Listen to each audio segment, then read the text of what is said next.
Hola chicos, estamos de vuelta. En el video anterior vimos cómo se organizan estos bichos en reinos y dominios. En este video, ahora lo que vamos a agregarle a esa información es características que los unifican y características que los diferencian. Antes de arrancar, lo que quiero que queden claro es lo siguiente. Estamos proponiendo un árbol filogenético. No es el único. Están terriblemente en discusión estos conceptos. Nosotros los estamos utilizando únicamente con fines didácticos. Esto lo digo para que no venga un taxónomo y me quiera cortar la cabeza. Dicho esto, arranquemos porque todas las formas de vida se remiten a un único ancestro común. Y ese único ancestro común recibe el nombre genérico de LUCA, por sus siglas en inglés, que básicamente significan que es el último ancestro común universal. Fíjense que la propuesta que nosotros estamos haciendo acá es que tenemos los dominios arqueas, eubacterias y luego surge el dominio eucariota con sus 4 reinos. También un poquito acá podemos ver el tema de cómo fueron evolucionando, según esta propuesta, los distintos grupos. De alguna forma, producto de un proceso de simbiosis entre una arquea grandota, gordota, súper defensora, con una eubacteria pequeñita pero aerobia, surgió un bicho eucariota, que tiene que haber sido alguna especie de protista primitivo. Después, este protista se asoció con una eubacteria fotosintética, por ejemplo una cianobacteria, y con este mecanismo se dio origen a las plantas, porque aportan los cloroplastos. Y finalmente, por procesos de divergencia, a partir de estos protistas,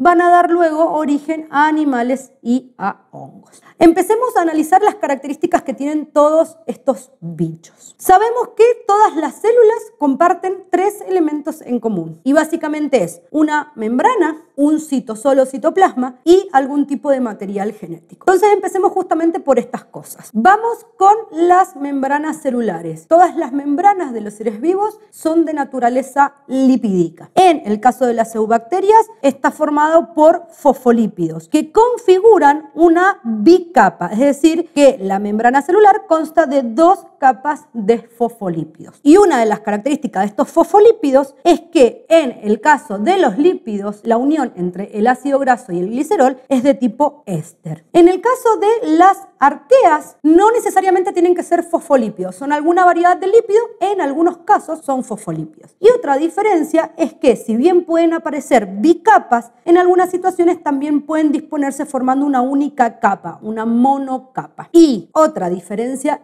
importante es que la unión del glicerol a los ácidos grasos es de tipo éter. En el caso de los eucariotas, de manera semejante a lo que ocurre con las eubacterias, también tenemos una bicapa de fosfolípidos con uniones de tipo éster. Acá en estos dibujitos que hice también podemos ver que hay pared celular por fuera de esa membrana. En el caso de las eubacterias, la pared celular también permite generar una clasificación entre gram positiva y gram negativas. En el caso de las gram positivas, yo tengo una bicapa lipídica y una gruesa pared de peptidoglucano. Sin embargo, en las gram negativas, yo tengo una primer membrana bilipídica, una pared mucho más finita de peptidoglucano y una segunda membrana por afuera. En el caso de las arqueas, esta pared puede ser bastante variable, porque puede ser de pseudopeptidoglucano, puede ser de proteína o puede ser de un montón de glucoproteínas. Es más, puede no haberla. Entonces, este caso particular ocurre con las arqueas. En el caso de los eucariotas, la pared va a ser de algún tipo de glúcido, porque las plantas presentan pared, sí señor, pero es de celulosa. Los hongos también presentan pared, pero es de quitina, una proteína que es común con los animales. Y finalmente, los protistas que tienen pared, que son las algas, también es de celulosa. Los animales no tienen pared celular, la han perdido. Vamos ahora con el material genético. Tanto eubacterias como arqueas, el material genómico se llama genóforo y es un ADN único y circular. Pueden aparecer ADN secundarios que se llaman plásmidos. ¿Qué diferencia hay entre estos dos? Que en el caso de las arqueas, asociada a esta única molécula de ADN circular, aparecen proteínas muy semejantes a las histonas eucariotas. Y de acá justamente saltamos a los eucariotas. En este caso, el ADN es lineal, forma cromosomas y se empaqueta gracias a la presencia de proteínas proteínas, entre ellas histonas. ¿En qué otro lugar podemos encontrar material genético? En los ribosomas. Recordemos que los ribosomas son bodoques de proteínas y ARN ribosomal. Tanto eubacterias como arqueas presentan ribosomas con un índice de sedimentación de 70S, cuya subunidad mayor es de 50S y la subunidad menor es de 30S. En el caso de todos los que son los eucariotas, nos encontramos con que los ribosomas son 80S, son un poquito más grandes. La subunidad mayor es 60, la subunidad menor es 40. Otra cosa muy importante es que la clasificación en dominios surge justamente debido a que se descubrieron secuencias altamente específicas y diferentes a nivel de la subunidad menor de los ribosomas. Y en los tres casos, esas secuencias son diferentes. ¿Qué pasa con el número de células? Tanto eubacterias como arqueas son unicelulares, es decir, que una sola célula tiene la capacidad de producir y de generar todas sus funciones. En el caso de eubacterias, esas células pueden tener distintas formas. Puedo tener cocos, se unen dos cocos y formo un diplococo, se unen en forma de cadena y formo un estreptococo, se unen en forma de racimo y formo un estafilococo. Después puedo tener unas cositas así en forma de palito, bacilos, unas cositas así en forma de coma, vibriones, unas cosas todas locas, espirilos. En el caso de las arqueas, lo más común son o cocos o bacilos.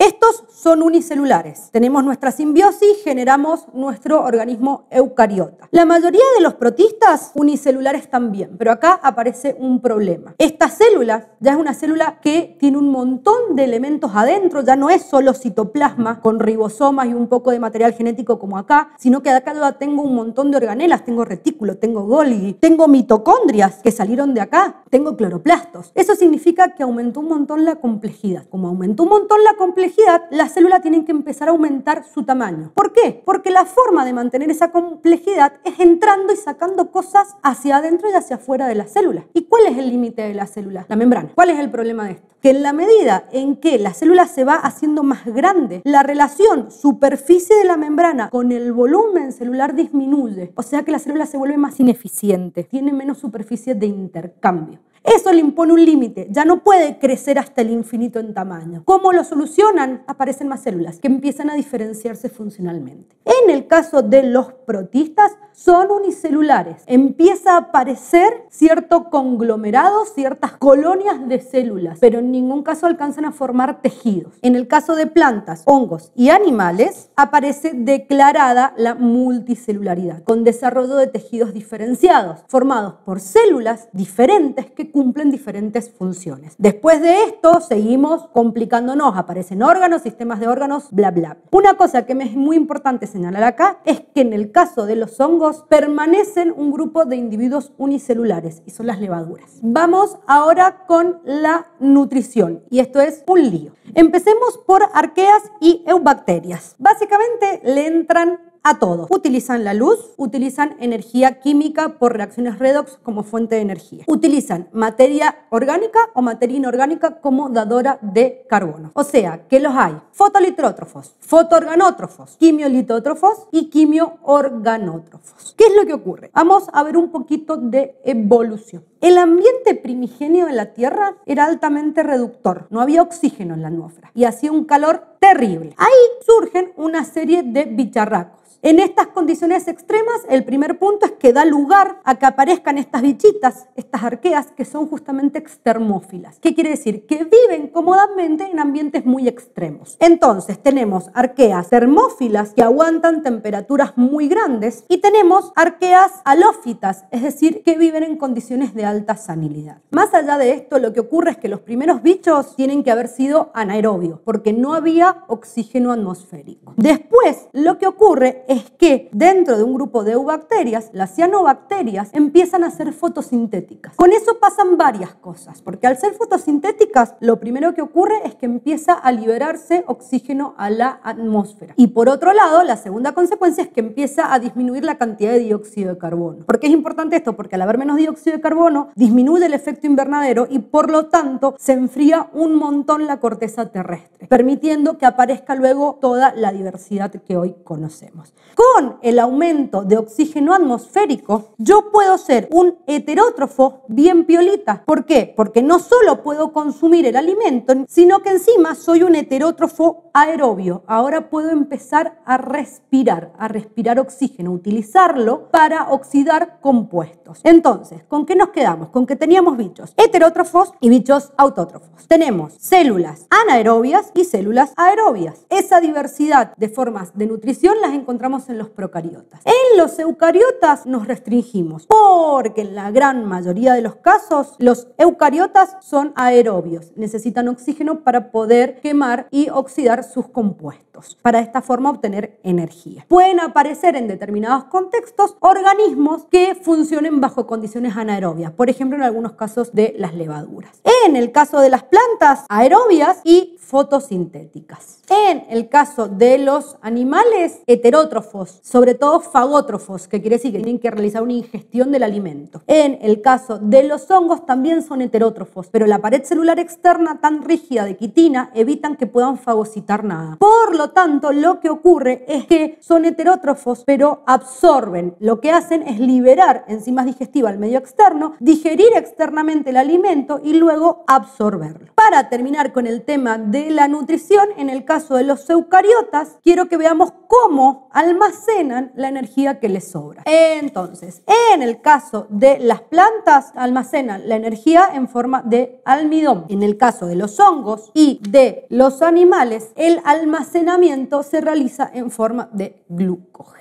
En cuanto a la movilidad, bueno, estos tenemos distintas formas de vida, individuos no móviles e individuos móviles. En el caso de que aparezca movilidad, por ejemplo, que aparezcan flagelos, recordemos que son, en el caso de los procariotas, el flagelo es un flagelo desnudo, no recubierto por membrana y cuya principal proteína es la flagelina. Mientras que las cilias y flagelos eucariotas, aquellas que los tienen, porque recordemos que hay algunos grupos de plantas que no tienen cilias y flagelos, en los casos en que se presentan estas estructuras van a ser de tubulina y van a estar recubiertas por membrana. Ahora, como organismo completo, las plantas son inmóviles, los hongos son inmóviles y los animales son móviles. Aparecen otras proteínas que son proteínas contráctiles, que son la actina y la miosina. Terminamos este video con la reproducción. En el caso de los procariotas, toda la reproducción es asexual, es por fisión binaria. En el caso de protistas, plantas y hongos, tenemos tanto reproducción asexual, por ejemplo, porque se pueda partir una hifa, o por ejemplo, yo puedo cortar una estaca de una planta, plantarle y que salga otra plantita, y también tenemos reproducción sexual con aparición de gametas. En el caso de los animales, mayormente reproducción de tipo sexual. Eso también nos permite hablar de cómo son las células. Acá tenemos células haploides, tenemos un único cromosoma. En este caso de hongos, protistas y plantas pueden aparecer alternancias de generaciones haploides y generaciones diploides. En el caso de los animales, la mayoría son diploides. Bueno, chicos, a mí me quedó el bocho así.